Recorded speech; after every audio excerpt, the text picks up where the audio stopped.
ידידיה בשבילי הוא הרבה דברים, אבל בעיקר מנהיג, בן אדם ללכת אחריו ודמות להערצה. בן אדם שאכפת לו ומודל לחיקוי. מנהל. גם מנהל וגם מודל מצוין. המנהל הכי טוב בעולם. ידידיה המלך! ידידיה בשבילי הוא מודל לחיקוי. ידידיה הוא השראה. בשבילנו, ידידיה הוא מורה לחיים. עוזר שצריך. אכפתי. עוזר הזולת. ידידיה הוא מודל לחיקוי. השראה! ידידיה בשבילנו המנהל הכי גזעי שיש. מנהל מושלם. אבא. ידידיה הוא נשמה. שרמה בבוקר של הגיחה. בשבילי הוא דמות להערצה והוא השראה גדולה מאוד. ידידיה הכי גזעי.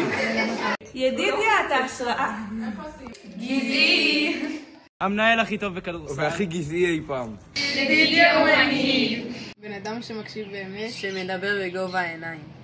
האיש שתמך בי ועזר לי להתפתח למי שאני היום. אנחנו עצובים שאתה עוזב והיית מנהל טוב וביי.